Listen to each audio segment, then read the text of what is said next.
The first whisper of discontent, like the faint hum of a distant engine, began with the wind. Not the kind of wind that rustles leaves or whips hair into a frenzy, but the steady, purposeful sigh of the blades turning. My windmill, a sleek, modern marvel of brushed aluminum and sturdy composite, stood sentinel on the crest of the hill, a testament to my lifelong dream of self-sufficiency. It was a beautiful thing, in my eyes. Its rhythmic sweep against the vast canvas of the sky was a symphony of progress, a gentle hum that promised clean energy and a quieter, more sustainable future.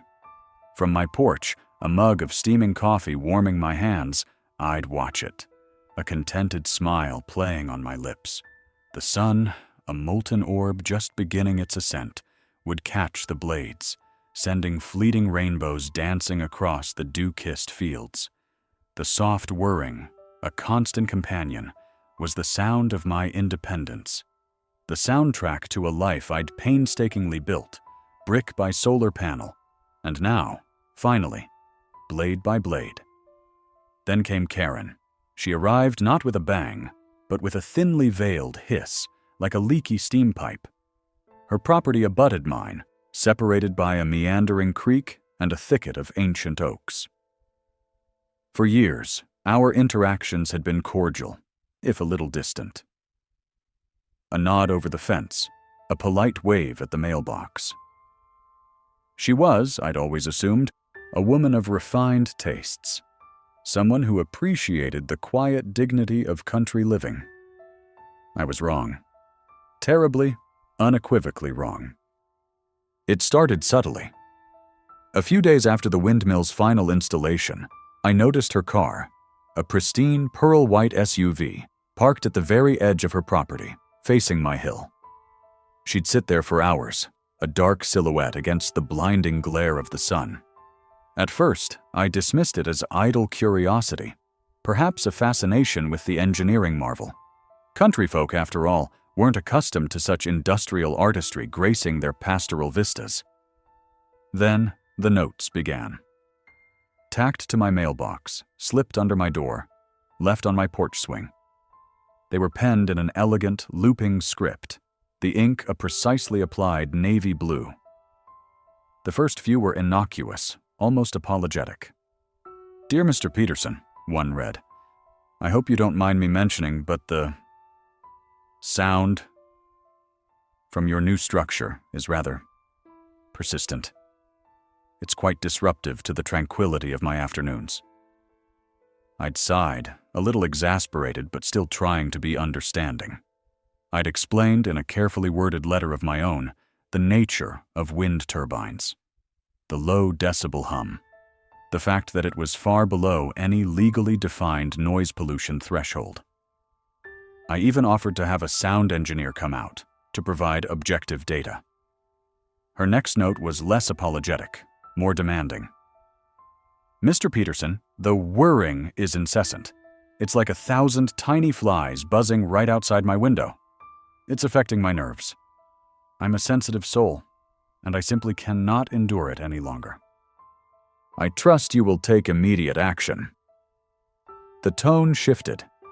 The politeness was a thin veneer, cracking to reveal something far more brittle and entitled. I started to feel a prickle of annoyance, a slow burn that began to simmer beneath the surface of my carefully cultivated calm. I'd invested a significant portion of my savings, my future, into this windmill. It wasn't just a structure, it was a symbol. It represented my commitment to a cleaner planet, my refusal to be beholden to outdated energy systems, and now it was becoming a source of conflict, a thorn in the side of a woman I barely knew. The visits from the county began a few weeks later. A stern-faced man in a crisp uniform, a clipboard in his hand. He'd meticulously measured decibel levels, consulted charts, and then, with a weary sigh, informed me that I was, indeed, in compliance. "Nothing I can do, sir," he'd said, his voice flat. "The readings are well within the legal limits. She's filed multiple complaints, though." Multiple. I knew who she was. I'd seen Karen's SUV parked at the county building, a dark smudge against its beige facade. She was relentless. She'd found a way to weaponize her perceived inconvenience, turning it into a full-blown crusade against my windmill. The hum, which I'd grown to cherish as the sound of progress, was, for Karen, a torment. The steady sweep of the blades, which I saw as elegant ballet, was, to her, a relentless assault on her senses. I started to feel a knot of dread tighten in my stomach whenever I saw her car. The tranquility I'd sought was being systematically eroded, replaced by a creeping anxiety. One sweltering afternoon, as the cicadas buzzed their own relentless song, I was tinkering with the windmill's monitoring system. The sun beat down on my back, and the familiar hum of the blades was a comforting presence. Suddenly, a shrill, piercing horn blared from Karen's property. It wasn't a car horn. It was something far more aggressive, a sound designed to shock and disrupt. I flinched, my wrench slipping, narrowly missing my thumb. I looked towards her house, and there she was, standing on her porch, her face a mask of righteous fury, holding a large, industrial-looking air horn. She was pointing it directly at my windmill. The sound was deafening, a physical blow that vibrated through the very earth. It was pure, unadulterated malice, a deliberate act of aggression. That was the moment the simmering annoyance boiled over into something akin to outrage. This wasn't about noise pollution anymore. This was about intent. This was about a deliberate attempt to sabotage my livelihood, my dreams, my peace. The hum of my windmill, once a source of pride, now felt like a taunt, a silent scream against the cacophony of her manufactured distress. I knew, with a chilling certainty, that this was no longer a minor inconvenience. This was war. And I, the quiet, self-sufficient dreamer, was about to be dragged into a battle I never wanted. The wind, my ally, now seemed to carry the scent of impending storm. The air horn's shriek was a physical blow that vibrated through the very earth, a jagged tear in the otherwise gentle symphony of the countryside. It wasn't just noise, it was an assault, a deliberate act of sonic aggression designed to shatter the peace I'd worked so hard to build. I stood on my porch, the steaming coffee in my hand suddenly tasting like ash, and watched Karen's pristine pearl-white SUV idle at the end of her driveway, its headlights cutting through the twilight like accusatory eyes. The sound, a pure, unadulterated malice, echoed in the stunned silence that followed. My windmill, my beautiful, steady sentinel, seemed to pause its rhythmic sigh for a beat, as if recoiling from the sudden brutality.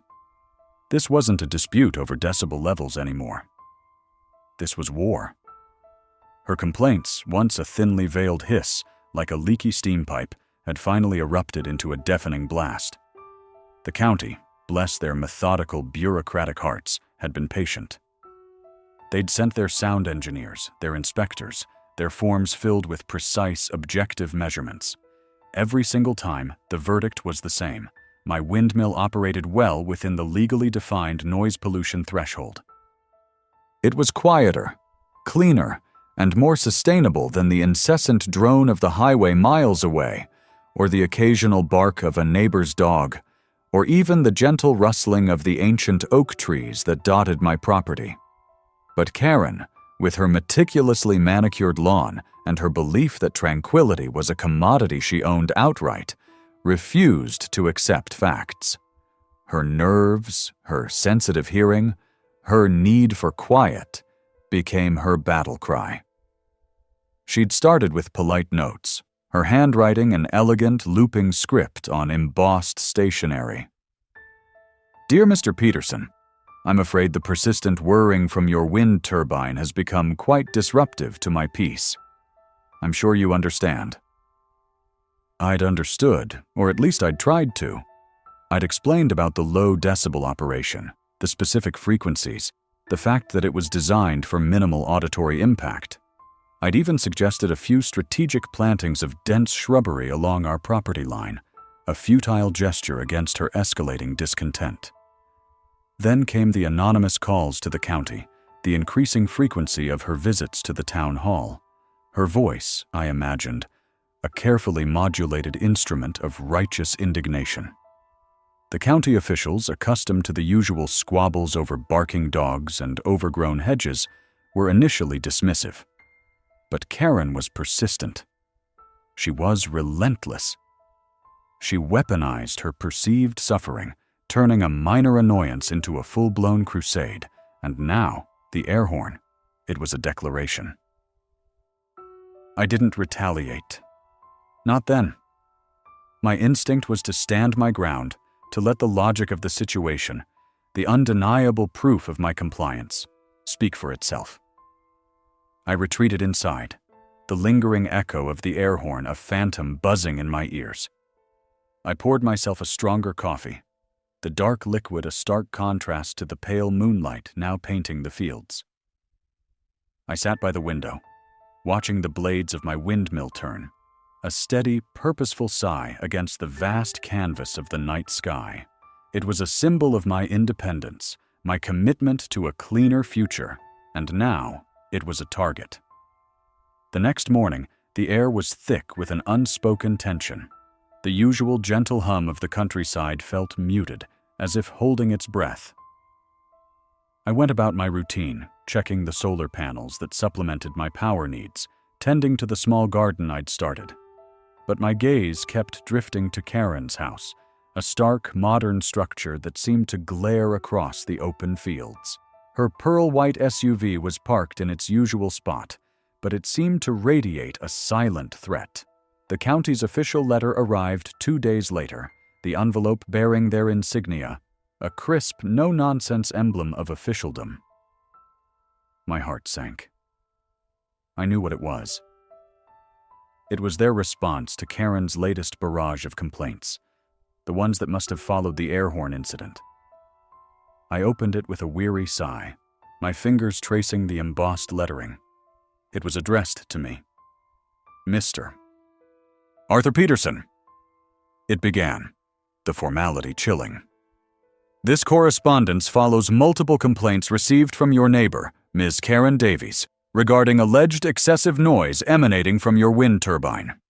Despite previous inspections and findings of compliance with all local and federal noise ordinances, Ms. Davies has presented new evidence, including recorded audio samples and photographic documentation, suggesting a persistent and detrimental noise impact.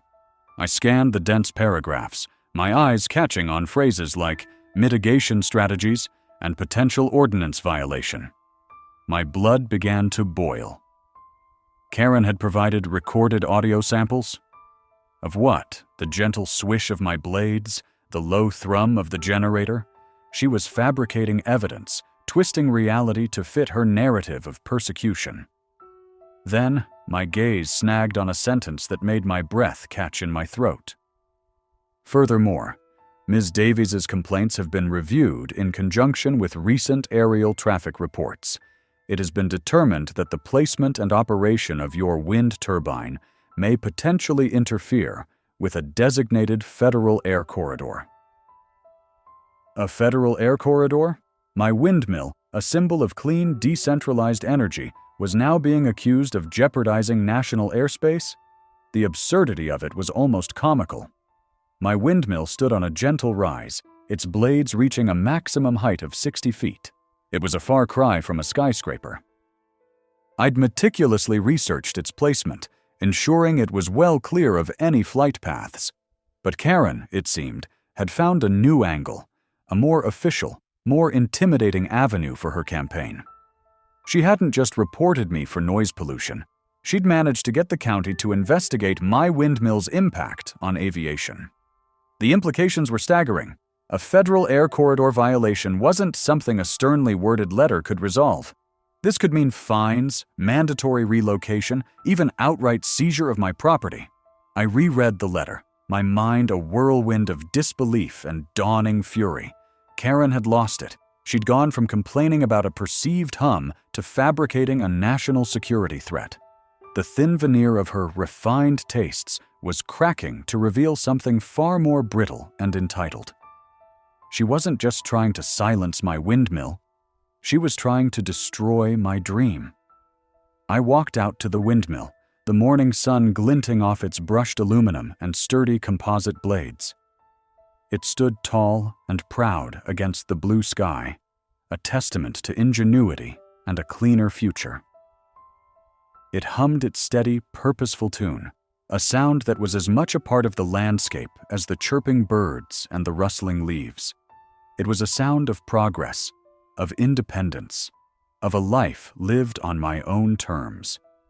And Karen Davies, with her insatiable need for control and her manufactured outrage, was trying to tear it down. I looked across the fields, my gaze fixed on her house.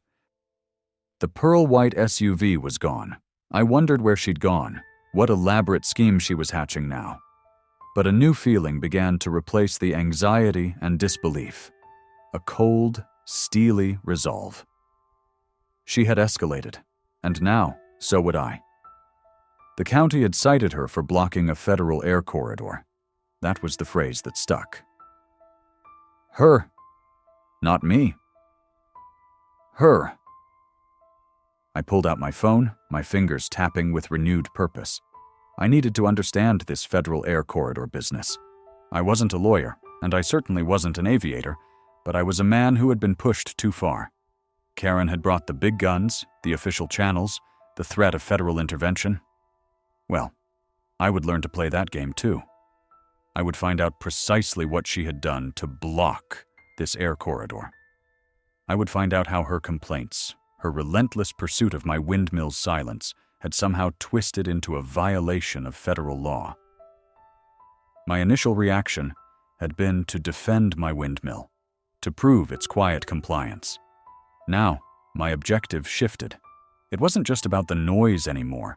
It was about her deliberate escalation, her willingness to fabricate and manipulate, her utter disregard for the law and for my rights. She had brought the fight to my doorstep, and now I was going to bring it back to hers, with the full weight of the federal government, if necessary. The county had dropped a bombshell, and it had landed squarely in Karen's lap. I just needed to make sure she understood the full impact of the blast.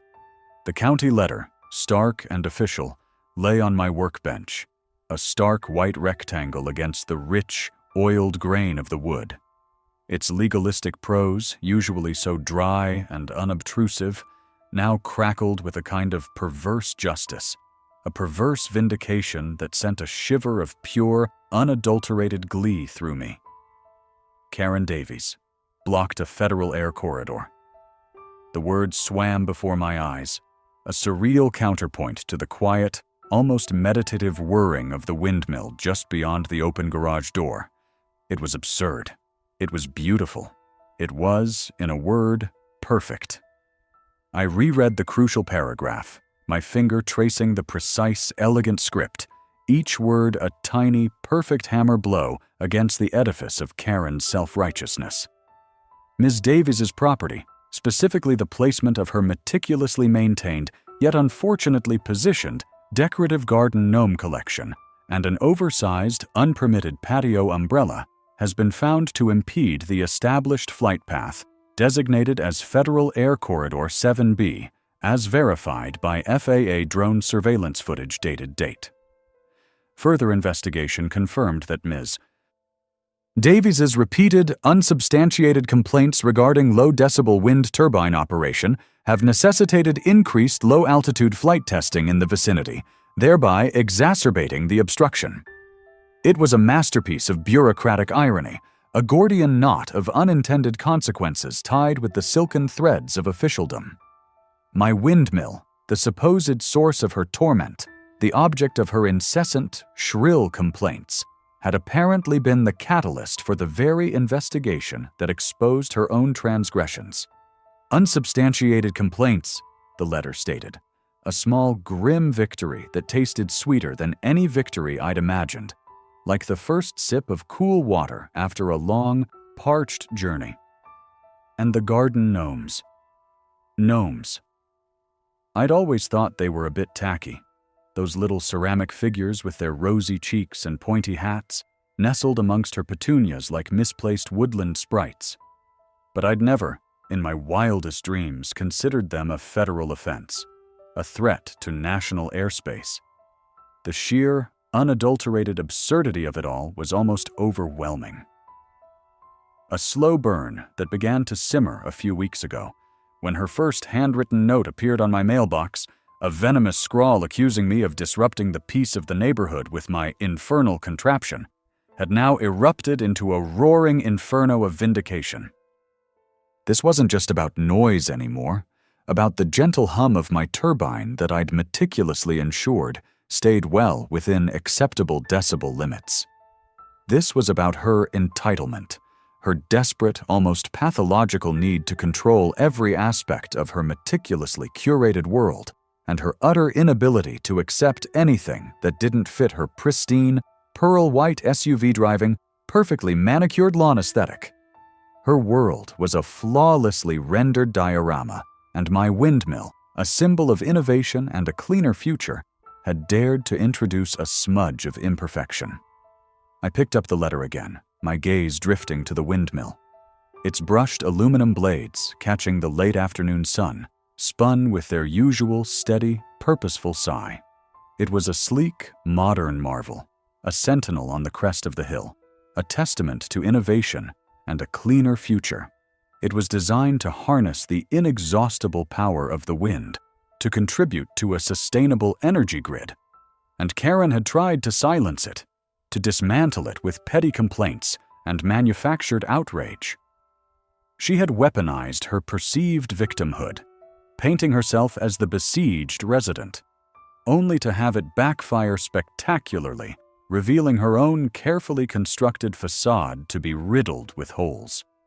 I needed to understand the mechanics of this, the intricate web of cause and effect that had led to this glorious outcome. How did her noise complaints, her shrill cries of sonic distress, necessitate drone surveillance? The letter mentioned increased low-altitude flight testing. That was new information, a tantalizing detail that sparked my curiosity. I'd heard the distant buzz of aircraft occasionally, a faint drone in the sky, but I'd dismissed it as normal air traffic.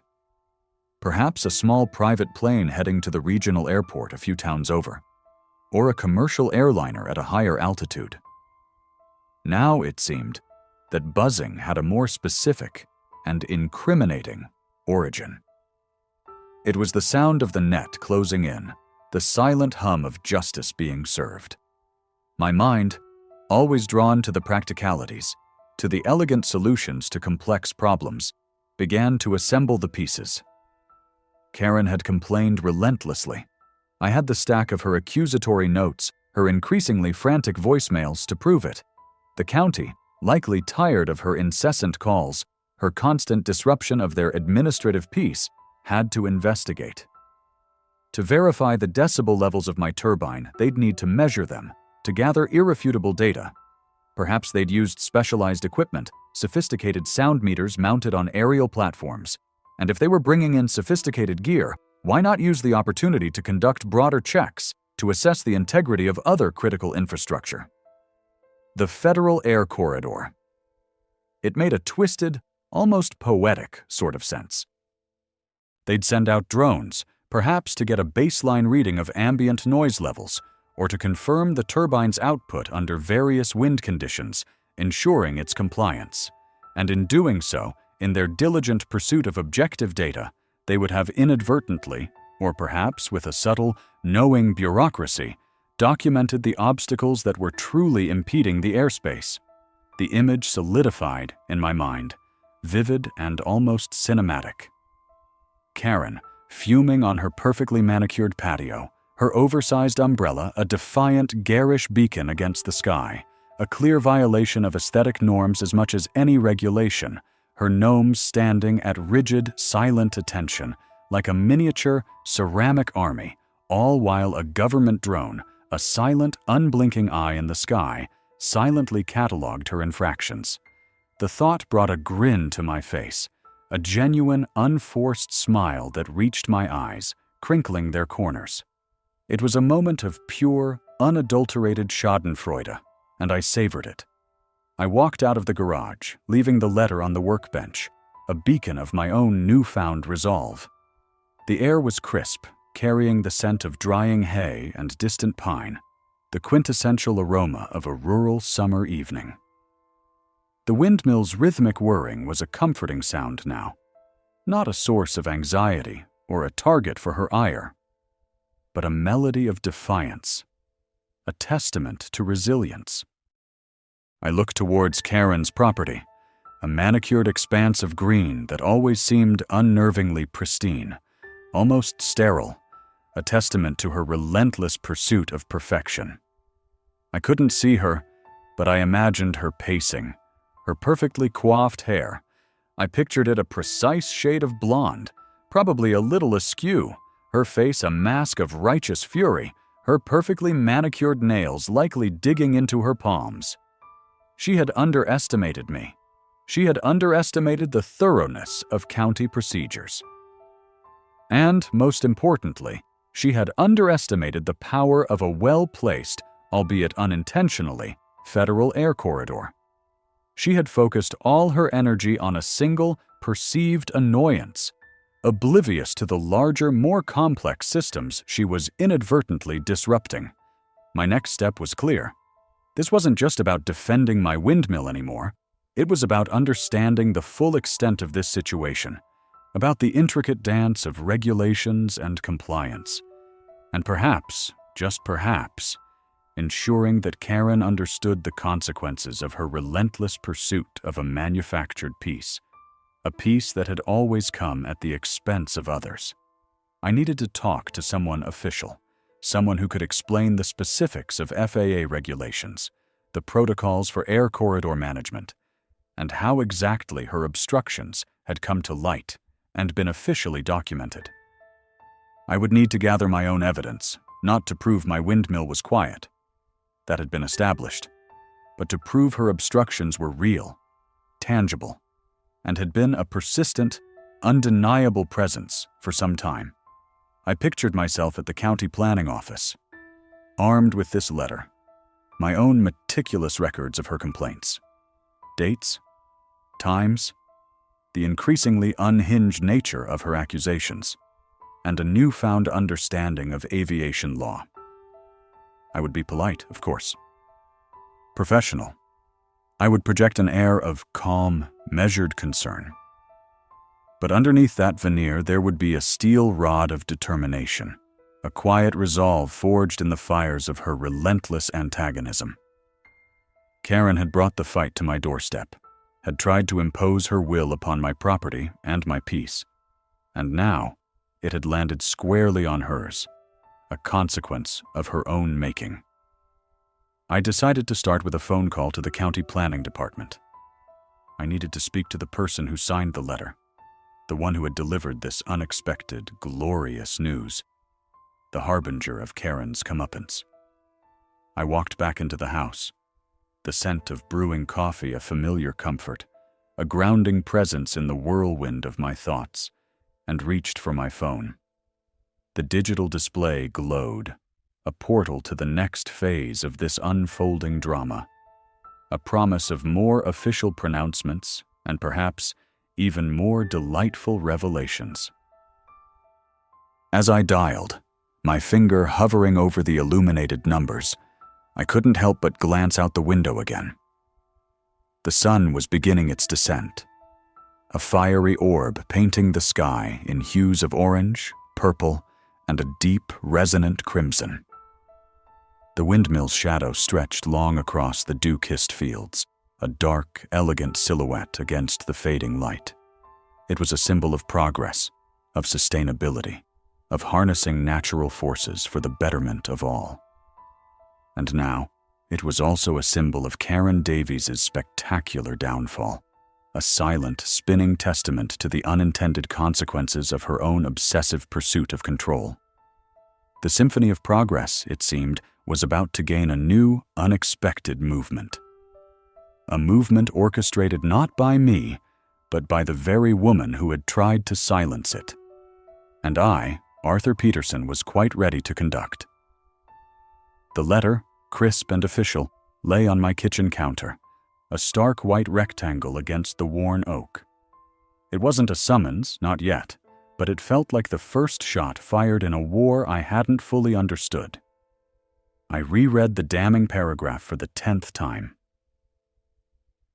Your property, specifically the decorative garden gnomes and an oversized patio umbrella, have been identified as potential obstructions within a designated federal air corridor. This finding resulted from increased low-altitude flight testing necessitated by recent aerial traffic reports and your neighbor's persistent complaints regarding perceived noise pollution from your wind turbine. My windmill, my beautiful, efficient, quiet windmill, the one Karen Davies had painted as a monstrous, cacophonous blight on her existence, the source of her unbearable suffering. And here it was, in black and white, a footnote in her own downfall. The irony was so thick I could practically taste it, like the metallic tang of ozone before a storm. I chuckled, a low, rumbling sound that seemed to echo the very whirring she so despised. It wasn't a mirthful sound, more the guttural release of tension held for months. Karen, the woman who'd stalked my property line in her pearl-white SUV, her face a mask of righteous fury, convinced my gentle giant was a sonic weapon. She'd weaponized her complaints, turning them into a relentless barrage against me, a siege of decibel readings and increasingly absurd accusations. And all the while, her own yard was a veritable obstacle course for anything with wings, or in this case, anything that flew at a specific altitude. The county had been thorough, too thorough, I'd thought at times, my patience wearing thinner than a well-worn flag. They'd sent their sound engineers, their inspectors, their weary-eyed officials who'd measure, tap, and nod with practiced neutrality. Each time, they'd confirmed what I already knew. My windmill was operating well within legal parameters, its low-frequency hum a mere whisper compared to the symphony of rural life, the chirping crickets, the distant lowing of cattle, the rustling leaves of my ancient oak trees. But Karen had a vision of her perfect, pristine world, and my windmill was a smudge on its beige facade. She couldn't tolerate anything that wasn't on her terms. In her meticulously curated reality, her complaints had become so frequent, so insistent, that the county had started to take notice, not of my windmill's supposed transgressions, but of Karen herself. They'd begun to document her pattern of behavior, her escalating demands, her thinly veiled threats, and now this letter. It was a vindication, yes, a sweet, sweet taste of justice, but it was also a puzzle. Federal Air Corridor. How had that come about? The letter mentioned increased low-altitude flight testing. That sounded serious. And the gnomes and a patio umbrella. It was almost comical if it wasn't for the potential implications. I picked up the phone, my fingers already dialing the county planning department. I needed more information. I needed to understand the full scope of this. This wasn't just about Karen's petty grievances anymore. This was about federal regulations, about airspace. Planning department, this is Brenda. How can I help you? Brenda's voice was as efficient and no-nonsense as usual. Brenda, it's Arthur Peterson. I just received a letter regarding my property and a potential obstruction in a federal air corridor. It mentions my neighbor, Karen Davies, and her gnomes. There was a beat of silence. Then Brenda's voice lowered, laced with a hint of exasperation. Oh, that situation. Yes, Mr. Peterson, we've been meaning to follow up with you. It's complicated. Complicated how? I pressed, my voice hardening. Well, Ms. Davies's complaints about your windmill became so numerous and so persistent that it triggered a review of her property. Apparently, her complaints led to an increase in low-altitude flight testing in the area. Standard procedure when there are multiple, credible noise complaints that can't be resolved through simple measurements. They're trying to pinpoint the source and ensure it's not a hazard. So, my windmill's noise led to planes flying lower over her house? Essentially, yes. And during that testing, they identified anomalies, objects that shouldn't be there at that altitude. Her garden gnomes. She has a rather extensive collection, I understand. And that enormous, retractable patio umbrella she insists on keeping up, even in mild breezes. I could picture it. Karen, meticulously arranging her little ceramic men, her pride and joy, oblivious to the fact that they were, in her own words, a visual blight on the sky. And the umbrella. A monstrosity of beige canvas, probably designed to block out the sun and, by extension, any view she deemed undesirable. "So, she's the obstruction?" I asked, a slow grin spreading across my face. Brenda hesitated. "Legally, yes.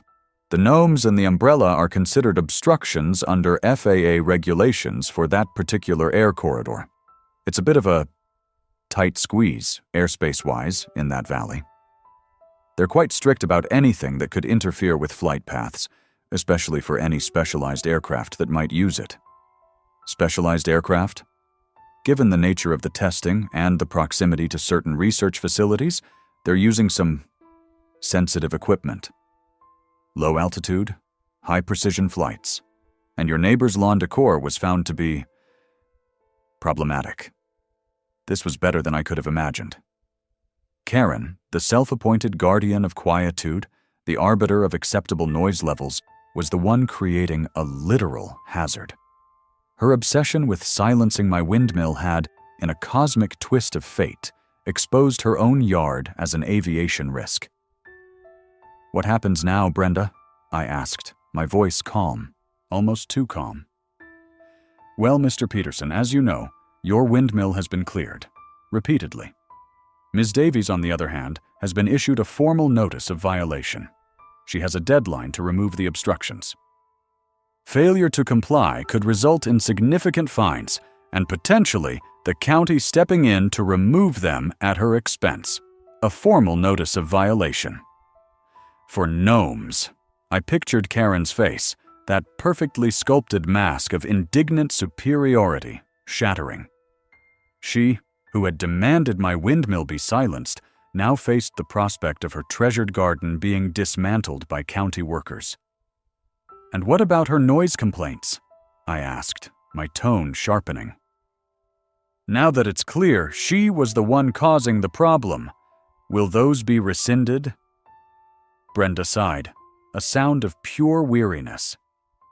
"That's still under review, Mr. Peterson. Her complaints have been so numerous and so disruptive, even if ultimately unsubstantiated, that we're looking into the possibility of retaliatory action. It's a complex legal area, but her pattern of behavior is certainly being considered. The FAA is also involved regarding the air corridor violation, which adds another layer. Retaliatory action." The words hung in the air, heavy with promise. I could almost feel the satisfaction of seeing Karen face consequences for her relentless harassment. It wasn't just about the gnomes and the umbrella. It was about the months of anxiety, the wasted time, the feeling of being under siege. So, she's been cited for blocking a federal air corridor, and her noise complaints are being investigated as malicious? That's a fair assessment of the current situation, Mr. Peterson. Ms. Davies has been given a strict time frame to comply with the FAA notice. We'll be monitoring her property closely, and we'll be keeping you informed. I hung up the phone, a sense of profound, almost unsettling calm washing over me. The whirring of my windmill, now a gentle hum in the background, sounded like a lullaby. It was a symphony of progress, a testament to clean energy, and it was safe. Karen's carefully constructed world, built on a foundation of entitlement and a desperate need for control, was about to crumble. brick by ceramic gnome. I walked over to the window, looking out at the rolling fields, the dew-kissed grass shimmering in the morning sun. My windmill stood tall and proud, its blades catching the light, turning with a steady, purposeful rhythm. A sentinel on the crest of the hill, a symbol of my dreams. And now, a testament to the fact that sometimes the most absurd complaints can lead to the most satisfying revelations. I knew this wasn't entirely over. Karen was a force of nature, albeit a rather unpleasant one. She wouldn't go down without a fight, however futile. But now, the playing field had shifted dramatically. The power dynamic had flipped. She was no longer the accuser. She was the accused. And I, the supposed perpetrator of noise pollution, was now the one with the clean slate, standing on solid ground, while her meticulously ordered world, filled with its little ceramic inhabitants, was about to face an aerial reckoning. I poured myself a fresh cup of coffee, the steam curling upwards, and smiled. The scent of impending storm had finally cleared, replaced by the clean, crisp air of vindication and the quiet hum of progress. The official notice from the county landed on my porch like a well-aimed projectile, a stark white envelope against the weathered wood. It wasn't the usual polite missive about overdue taxes or a reminder about recycling days. This one had the weight of authority, the crisp official seal of the County Planning and Zoning Department. My heart gave a little lurch, a familiar flutter of anxiety, but it was quickly followed by a surge of something akin to grim satisfaction. This was it. The tables were turning. Inside, the language was precise, formal, and blessedly devoid of the rambling, self-pitying tone Karen had adopted in her missives. It detailed, in no uncertain terms, a violation of Federal Aviation Administration regulations concerning obstruction of a designated federal air corridor. It spoke of minimum altitude clearances, of required visual markers, and of the potential hazards posed by unpermitted structures at low flight levels. My eyes scanned the document, a slow smile spreading across my face. It wasn't my windmill. It was never my windmill. The notice cited a specific section of her property, a rather ambitious landscaping project that seemed to have gotten well out of hand. Apparently, her prize-winning collection of garden gnomes, each one larger and more garishly painted than the last, along with a colossal, retractable patio umbrella that resembled a mushroom cap from a giant's garden, were now considered significant impediments to aerial navigation. The county had apparently been conducting low-altitude flight tests, likely prompted by the increase in drone activity, and yes, my own very legitimate, very low-decibel windmill complaints. It seemed the authorities, in their thoroughness, had inadvertently stumbled upon Karen's own little contribution to airborne chaos. I reread the section describing the umbrella. Oversized retractable patio covering, non-compliant with visual obstruction guidelines for federal air corridors. The words sang to me. It was so wonderfully specific, so utterly damning. And the gnomes, collection of decorative statuary exceeding permissible height and density regulations within designated flight paths. I chuckled, a low, rumbling sound that felt good in my chest. It was a symphony of unintended consequences. The thought of Karen's reaction was almost as delicious as the notice itself. Her carefully constructed facade of victimhood, her thinly veiled accusations of my disruptive industrial blight, all crumbling under the weight of her own whimsical yet tragically misplaced decorative choices. I imagined her, pacing her manicured lawn, her pearl-white SUV parked with military precision, her face contorting as she read about her own violations. She, who had so vehemently decried the unbearable noise of my state-of-the-art, whisper-quiet turbine, was now apparently a hazard to aviation. The irony was so thick, it was practically a fog rolling in from the coast. I decided to let the county do its official work for a day or two. No need to jump the gun. Let Karen stew in her own manufactured outrage for a while longer. I pictured her, perhaps already composing her next furious letter, detailing how my very existence was a blight on her otherwise pristine existence, how the wind itself was probably plotting against her. Then, the inevitable knock on my door, or perhaps a shrill blast of that infernal air horn demanding an explanation for this new injustice. The next afternoon, just as the sun began its slow descent, painting the sky in hues of amber and rose, I heard it. Not the gentle whirring of my windmill, but the aggressive, almost violent blast of an air horn. It was shorter, sharper this time, almost as if she were trying to punctuate a particularly pointed sentence. I sighed, setting down my gardening trowel. It was time. I walked towards the property line, my steps measured, unhurried. The air was thick with the scent of honeysuckle and freshly cut grass, a peaceful rural tableau that Karen seemed determined to shatter. As I approached the fence, I saw her. She was standing near her driveway, her arms crossed, her face a thundercloud. Her pearl-white SUV was parked at an angle, as if ready to make a hasty yet dramatic retreat. "Arthur!" she shrieked, her voice tight with indignation. "Did you hear that? That was the sound of incompetence!" I stopped at the fence, leaning against the sturdy wooden post. "That sounded like an air horn, Karen," I replied calmly, my voice even. "Are you all right?" Her eyes narrowed. "Don't play coy with me, Arthur. This is your doing, isn't it? You've been complaining about my property, going to the county, trying to get me in trouble. Well, it's not going to work. My complaints about your monstrous windmill are legitimate. It's a blight. It's noisy. It's—" She trailed off, searching for a suitably dramatic adjective. "Modern." I couldn't help myself. A small, genuine laugh escaped me. "Modern? Is that the new complaint? I thought it was noise pollution." "It's all of it," she insisted, her voice rising. "And now you're trying to use the county to silence me. Well, I have news for you. I've been speaking to the county myself. They told me about your violations." "Oh yes, Arthur. They know all about your obstructions?" She spat the word out as if it were poison. The irony was almost too much to bear.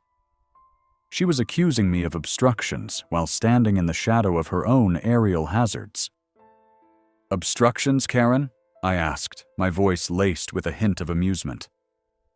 "What obstructions are you referring to?" Her brow furrowed, a flicker of uncertainty in her eyes. The things that are blocking the air corridor. The county sent me a notice. They're making me move them."